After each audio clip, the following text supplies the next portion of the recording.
Hello students, मैं हूं Ranjit Kumar. SP विद्यापीठ में आपका स्वागत है। फ्रेंड्स, आज ये लाइट का हमारा दूसरा वीडियो है। पहला वीडियो इसके पहले हम डाल चुके हैं। अगर वो वीडियो नहीं देखे हैं तो आप जाकर देख लीजिएगा कि लाइट के बारे में उसमें थोड़ा बहुत जानकारी मिल जाएगी। अब लाइट में हम कल पता किए थे कि इसके अंतर्गत 2-3 गो टॉपिक पढ़ना है। पहला परावर्तन के बारे में पढ़ना है, अपवर्तन के बारे में पढ़ना है और मानव नेत्र के बारे में पढ़ना है। तो आज हम इस टॉपिक का पहला टॉपिक प्रकाश के प्रकाश के परावर्तन के बारे में पढ़ने जा रहे हैं।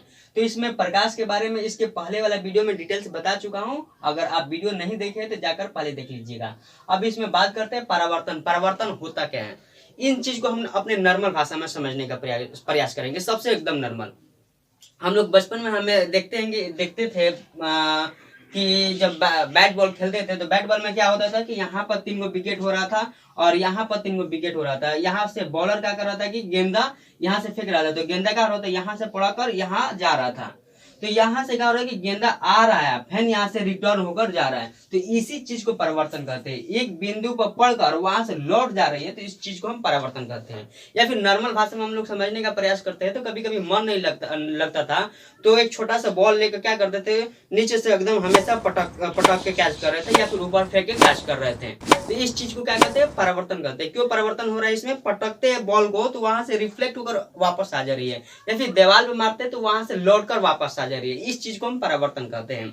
तो हम परावर्तन साइंस के भाषा में जानने का प्रयास करेंगे। साइंस के भाषा में परावर्तन थोड़ा सा अंतर ही रहता है कि इसमें चिकनी और एकदम चमकीली सतह से होता है। क्यों चमकीली सतह से होता है, क्योंकि इसमें प्रकाश की बात की जा रही थी। अब प्रकाश चिकनी सतह से रिफ्लेक्शन होगा या फिर रुखड़ी सतह से रिफ्लेक्शन होगा। अगर एग्जाम्पल के तौर पर हम समझाना चाहेंगे तो आपके सामने एक यहाँ पर ऐनक रख दिया जाएगा, एकदम चिकनी है, और दूसरी जो है यहाँ पर ईटा रख दिया जाएगा। आप बताइए कि दोनों पर टॉर्च मारा जाएगा तो किस सतह से प्रकाश का परावर्तन होगा, ऐनक से होगा या फिर ईटा से होगा। आप आसानी से जान पा रहे होंगे कि यहाँ पर ऐनक अगर रखेंगे तो ऐनक से प्रकाश का परावर्तन होता है। तो परावर्तन के लिए एक एकदम सटीक सा थ्योरी रहना चाहिए कि परावर्तन में चिकनी और समतल सतह रहना चाहिए, या चमकीली भी कह सकते हैं। चिकनी, चमकीली और समतल सतह रहना चाहिए।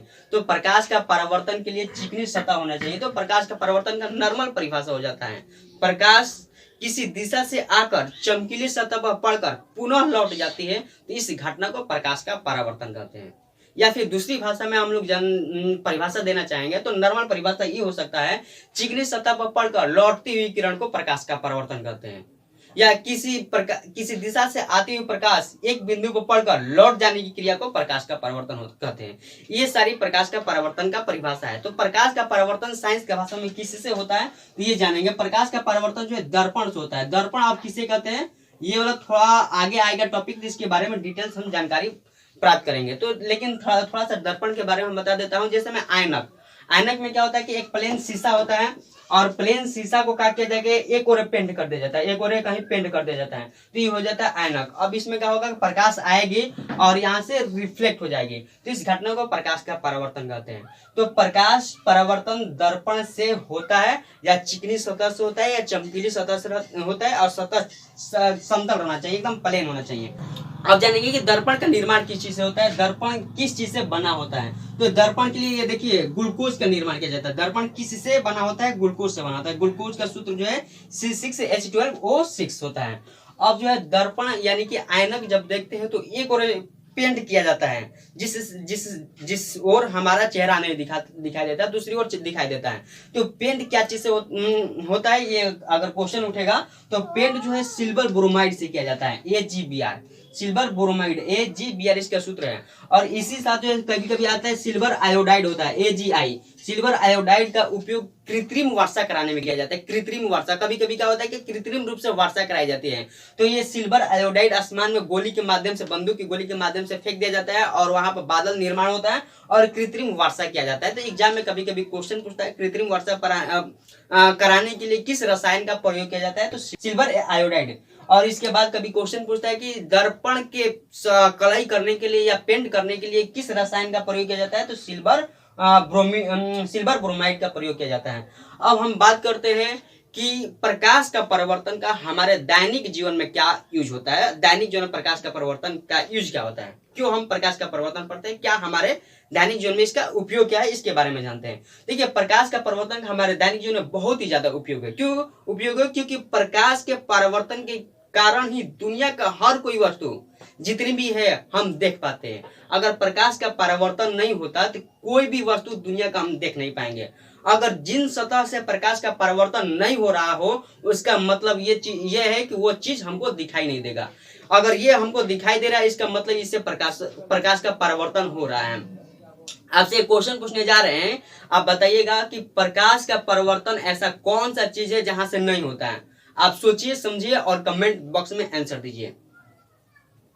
चलिए, अगर आप सोच रहे होंगे हवा यानी या फिर एयर या फिर ब्लैक होल, हवा दो ऐसा चीज है, हवा या फिर हम ब्लैक होल कहते हैं।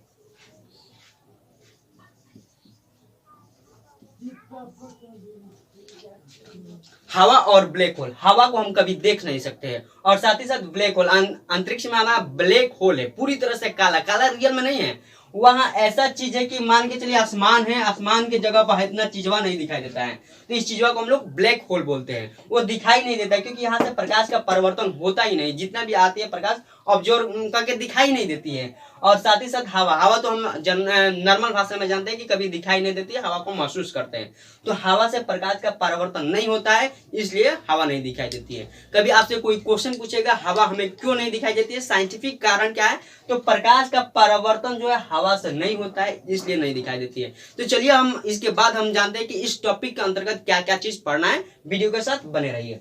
अभी हमने जाने प्रकाश के परिवर्तन का परिभाषा और इनका दैनिक जीवन में उपयोग, और इस पाठ के अंतर्गत क्या क्या चीज पढ़ना है तो जानते हैं। इस पाठ के अंतर्गत सबसे पहले प्रकाश स्रोत के बारे में पढ़ना है, प्रकाश के प्रकीर्णन के बारे में पढ़ना है, किरण पुंज के बारे में पढ़ना है, प्रकाश के हिसाब से पदार्थ के प्रकार के बारे में पढ़ना है, गोलीय दर्पण के बारे में पढ़ना है, समतल दर्पण की विशेषताएं के बारे में पढ़ना है, प्रकाश के परिवर्तन का नियम के बारे में पढ़ना है, दर्पण से गुजरने वाली किरण के शर्त के बारे में पढ़ना है, विभिन्न दूरियों पर रखी वस्तु का प्रतिबिंब के बारे में पढ़ना है, और चिन्ह परिपाटी के साथ साथ आवर्धन के बारे में पढ़ना है।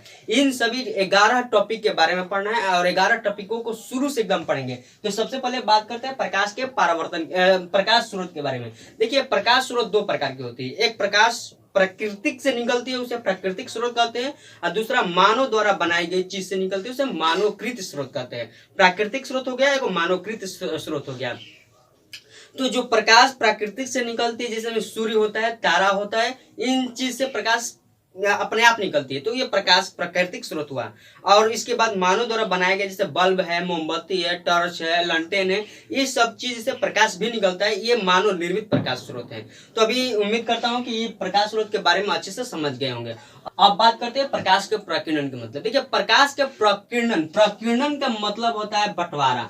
प्रकीर्णन का मतलब बंटवारा यानी कि बिखराव, यानी कि एक दूसरे से बांट देना, चारों ओर छितरा देना, प्रकीर्णन कहलाता है। देखिए, नॉर्मल भाषा में अगर समझने का प्रयास करेंगे तो सिंपल एक एग्जांपल देता हूँ, आसानी से समझ पाइएगा। एक मेरे पास गिलास है खाली और एक भरी पानी से बाल्टी है। उस बाल्टी को उठाकर गिलास में पानी डालते हैं, गिलास में पानी को डालते हैं तो क्या होगा, धीरे धीरे पानी भर जाएगी गिलास में। अब तब पर भी पानी डालेंगे तो क्या होगा, अब पानी पूरी तरह से तो भर चुकी है, पानी अब भरेगी नहीं, बाहर गिरेगी। तो यही होता है हमारा घटना वायुमंडल में भी होता है, प्रकाश के प्रकीर्णन के कारण होता है। हमारे वायुमंडल में छोटे छोटे कण बहुत सारे हैं और सूर्य के प्रकाश उन कणों को हमेशा लगातार मिलता रहता है जब सूर्य का प्रकाश आ रहा होता है। यहाँ पर मिल रहा होता है, सूर्य का प्रकाश मिल रहा होता है यहाँ पर। अब देखिए, जब मिलता है सूर्य का प्रकाश, आवश्यकता अनुसार इसका तो क्षमता हो चुका है, लेकिन तब पर भी मिल रहा है, तब पर भी मिलने के बाद क्या करेगा, चारों ओर रिफ्लेक्ट कर देगा ये। तो इस घटना को हम प्रकाश का प्रकीर्णन कहते हैं। अगर इसका परिभाषा समझने का प्रयास करिएगा तो नॉर्मल परिभाषा इस चीज से हो जाएगा। देखिएगा क्या होगा, प्रकाश का प्रकीर्णन किसे कहते हैं, जब वायुमंडल में सूर्य का प्रकाश पड़ता है तो उनमें उपस्थित छोटे छोटे कण प्रकाश को आवश्यकता अनुसार अवशोषित कर लेते हैं और फिर बचा हुआ प्रकाश को चारों ओर रिफ्लेक्ट कर देते हैं, चारों ओर बिखेर देते हैं। इस घटना को प्रकाश का प्रकीर्णन करते हैं। उम्मीद करता हूं कि यह परिभाषा आपको आसानी से समझ में आ गया होगा। अब हम बात करते हैं प्रकाश के प्रकीर्णन का दैनिक जीवन में यूज क्या होता है। देखिए, प्रकाश के प्रकीर्णन के दैनिक जीवन में यूज बहुत ही ज्यादा महत्वपूर्ण है, क्योंकि प्रकाश के प्रकीर्णन के कारण ही सूर्य का प्रकाश प्रकाश हमारे कमरे में डायरेक्ट नहीं पहुंच पाता है, तब पर भी वो वस्तु हम आसानी से देख पाते हैं। क्यों देख पाते हैं? प्रकाश का प्रकीर्णन के कारण है। अभी आप जिस कमरे में हैं, वहां कमरे में आप प्रकाश का, सूर्य का प्रकाश का हम बात करें, सूर्य का प्रकाश डायरेक्ट नहीं पहुंच पा रहा है, तब पर भी सारी के सारी वस्तु दिखाई देती है। इसी घटना के कारण ये बहुत ही ज्यादा हमारे दैनिक जीवन में यूज है, और इस घटना के कारण ही हमारा वायुमंडल का देखते हैं ना रंग नीला दिखाई देता है। तो आकाश का रंग कभी कभी क्वेश्चन पूछता है नीला क्यों दिखाई देता है, तो प्रकाश का प्रकीर्णन के कारण ही दिखाई देता है। और साथ ही साथ सूर्योदय और सूर्यास्त के समय सूर्य का रंग नीला लाल दिखाई देता है। क्यों दिखाई देता है भाई? प्रकाश के प्रकीर्णन के कारण ही सूर्योदय और सूर्यास्त के समय सूर्य का रंग लाल दिखाई देता है। तो उम्मीद करता हूं कि अभी प्रकाश के प्रकीर्णन के जो भी फैक्ट्स बताए वो समझ में आया होगा। अब हम बात करते हैं किरण पुंज के बारे में, प्रकाश के हिसाब से पदार्थ के प्रकार के बारे में, गोलीय दर्पण के बारे में। इन 3 टॉपिक के बारे में आज हम पढ़ेंगे। इसके बाद नेक्स्ट वीडियो में हम जानने का प्रयास करेंगे। देखिए किरण पुंज के बारे में, किरण पुंज क्या है? देखिए किरण पुंज जैसे में प्रकाश हमेशा सीधी रेखा में चलती है। सीधी रेखा में प्रकाश कैसे चलती है? सीधी रेखा में चलती है। जब प्रकाश सीधी रेखा में चलती है तो इस एक किरण को किरण कहते हैं। जब यही प्रकाश बहुत सारे सीधी रेखा में चलने लगे, तो अगर चलने लगे बहुत सारे, तो प्रकाश की किरणें के समूह, तो एको को क्या होगा? ये किरण हो गया। सीधी रेखा में चलने वाली प्रकाश को किरण कहते हैं। किरण का परिभाषा क्या हो जाएगा? सीधी रेखा में चलने वाली प्रकाश को किरण कहते हैं। जब किरण का समूह हो जाएगा, ये सब टोटल समूह हो जाएगा, इस समूह को हम किरण पुंज कहते हैं। इस समूह को क्या कहते हैं? किरण पुंज कहते हैं। तो किरण पुंज किसे कहते हैं? प्रकाश की किरणें के समूह को किरण पुंज कहते हैं। अब इसके प्रकार के बारे में बात करते हैं, तब तक मेरे वीडियो के साथ बने रहें। देखिए किरण पुंज का प्रकार, किरण पुंज जो है 3 प्रकार की होती है। अपसारी किरण पुंज, अभिसारी किरण पुंज, समानांतर किरण पुंज। देखिए अब इन तीनों चीज का परिभाषा को हम जानने का प्रयास करेंगे। अपसारी किरण पुंज में क्या होता है कि इसमें प्रकाश की किरण एक बिंदु से क्या होती है? इसमें एक बिंदु से प्रकाश की किरण चारों ओर फैलती है। एक बिंदु से चारों ओर फैलती है, तो फैलती है मतलब दिशा बाहर दे देते हैं, जा रही है। और अभिसारी में क्या होती है? प्रकाश एक बिंदु पर, चित्र वही रहेगा, एक बिंदु को इसमें आकर मिलती है, तो दिशा दे देते हैं यहाँ पर। और समानांतर में क्या होगी? इसमें प्रकाश किरण एक दूसरे के एकदम समानांतर होगा, तो दिशा कहीं किसी भी दिशा की ओर दे देते हैं। तो अब इसका बात करते हैं आसानी से समझने के लिए। देखिए अपसारी में क्या होता है कि इसमें प्रकाश किरण एक बिंदु से निकलकर फैलती है। मतलब देखिए टॉर्च नहीं होता है, टॉर्च यहाँ पे एक छोटा सा बल्ब होता है, जैसे ही बारते हैं तो यहाँ से भोकाश पूरी तरह से निकल जाते हैं। एक बिंदु से भोकाश जो है पूरी तरह से फैल जाता है। इस चीज को हम लोग कहते हैं अपसारी, यानी कि एक बिंदु से निकलकर फैल रही है, तो इस चीज को क्या कहेंगे? अपसारी। और बात करते हैं अभिसारी। अभिसारी में क्या होता है कि ये पूरा चारों ओर से आती है, एक बिंदु पर पड़ जाती है। तो नॉर्मल सा परिभाषा जो है चीज से निकल जाएगा। बचपन में हम आसानी से जानते हैं कि लेंस था एस्टीमेन बक्सा में, तो एस्टीमेन बक्सा में क्या होता है कि बचपन में हम क्या करते थे? सूर्य के प्रकाश के सामने लेंस रख देते थे, वहां से प्रकाश आ रही थी, एक बिंदु पर आकर मिल जा रही थी, तो हाथ जलने लगता था। तो इसमें क्या होता है कि प्रकाश चारों ओर से एक बिंदु पर आकर मिल जाती है, तो उसको अभिसारी किरण पुंज कहते हैं। नेक्स्ट है समानांतर किरण पुंज। किसे कहते हैं? वैसी किरणें के समूह जिसमें एक दूसरे के समानांतर प्रकाश की किरणें हो। जैसे रेल के पटरी नहीं होता है, कभी भी एक दूसरे को नहीं मिलेगी। समानांतर का मतलब क्या होता है? वैसी रेखा जो कभी भी एक दूसरे को नहीं काटेगी और जिनके बीच की दूरी हमेशा बराबर होगी, हर जगह पर बराबर होगी, तो इस चीज को हम लोग समानांतर किरण पुंज कहते हैं। तो उम्मीद करता हूँ कि चीज बढ़िया से समझ में आया होगा। अपसारी में क्या होता है कि एक बिंदु से निकलकर फैलती है। अभिसारी में क्या होता है? एक बिंदु पर आकर मिलती है। देखिए अभिसारी अभी एक बिंदु पर आएगी, अभी क्या होगी? एक बिंदु पर आएगी। तो अभिसारी में प्रकाश की किरण का हो जाएगी, एक बिंदु पर आएगी। और समानांतर से जाहिर से बात है कि समझ में आ जा रहा होगा नामे से कि प्रकाश का किरण एक दूसरे के समानांतर होगी। अब हम बात करते हैं नया टॉपिक, प्रकाश के हिसाब से पदार्थ का प्रकार। यानी कि जो भी पदार्थ होता है, पदार्थ जिसका आकार आयतन निश्चित होता है, या फिर जो रुकावट डालती है, या फिर जिसे हम ज्ञानेंद्रिय द्वारा अनुभव कर सके, वो सब पदार्थ कहलाता है। तो प्रकाश के हिसाब से ये कितने प्रकार का होता है, चलिए वीडियो के साथ बने रहिए।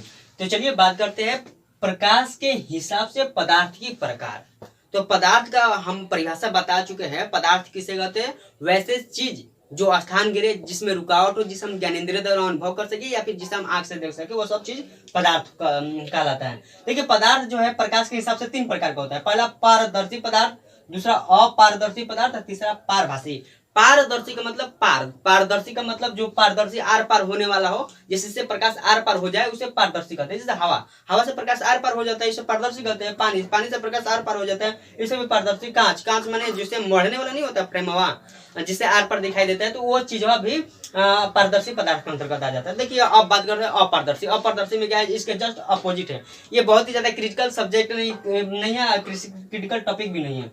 तो अपारदर्शी पदार्थ के अंतर्गत हम क्या जान सकते हैं, वैसे पदार्थ जिससे प्रकाश आर पार नहीं कर पाए उसको हम अपारदर्शी पदार्थ कहते हैं। जस्ट इसके अपोजिट, जैसे ईटा से प्रकाश आर पार करता है नहीं, तो ना होता है। पत्थर से होता है नहीं होता है। किताब से होता है नहीं, कलम लकड़ी इत्यादि इसे नहीं होता है। इसका चीज हो गया अपारदर्शी हो गया। अब बात करते हैं पारभासी सूत्र, दोनों के बीच में है। अब देखिए बीच में क्या होता है कि बीचवा है, इसमें प्रकाश पार भी करेगा नहीं भी पार करेगा, मतलब तनिका से भेजेगा और नहीं भी भेजेगा। तो इस चीज को कहेंगे हम पारभासी पदार्थ। मतलब वैसे पदार्थ जिनसे प्रकाश के एक छोटा सा कण पार कर जाए उसे पारभासी पदार्थ कहते हैं। जैसे तेल लगा कागज में थोड़ा सा तेल लगा देंगे ना तो एकदम आर पार दिखाई देगा, लेकिन धुंधला दिखाई देगा, साफ नहीं दिखाई देगा। कुहासा में क्या होता है कि यहाँ से रहते हैं नजदीक का कुहां रहता है एकदम धुंधला दिखाई देगा, कौन सी आ रहा है ससुराल, तो ये कुहासा है। तो कुहासा भी पारभासी के अंतर्गत आएगा। पर्दा में देखते हैं, पर्दा आर पर दिखाई देते, साफ नहीं दिखाई देती, ये भी पारभासी हो जाता है। रक्त है खून, यानी कि पलक, जो आंख का पलक नहीं पपनी गिर जाता है कभी तो धुंधला दिखाई देने ऐसे समझना पड़ जाता है। अब देखिए घिसा हुआ कागज कभी घिसा हुआ शीशा को मैंने ऐनक में कभी घिस देते हैं तो आर पर दिखाई देना शुरू कर देती है। ऐसे शीशा यानी कि ऐनक में आर पर नहीं दिखाई देती, क्योंकि उसकी पीछे वाला सतह पर जैसे हम बताया था अभी सिल्वर ब्रोमाइड लगाया जाता है, वो लगाए जाने की वजह से आर पार नहीं दिखाई देता, लेकिन घिस देते हैं, थोड़ा सा लगड़ देते हैं दीवार पर तो दिखाई देने लगता है। मतलब पारभासी पदार्थ के अंतर्गत वो चीज आ जाता है। अब हम बात करेंगे इसके बाद दर्पण के बारे में, गोलीय दर्पण के बारे में। लेकिन दो गोलीय दर्पण एक क्रिटिकल विषय है, क्रिटिकल टॉपिक भी है। तो इस टॉपिक को हम अगले वीडियो में पूरी विस्तार से जानेंगे और पूरा अच्छे से, बिल्कुल अच्छे से जानेंगे। तो हमारे वीडियो के साथ आगे बने रहेगा। अगर आप इस चैनल पर नए हैं तो मेरे चैनल को सब्सक्राइब कर ले और शेयर करें ताकि आपका भी दोस्त इस वीडियो को देख पाए। धन्यवाद।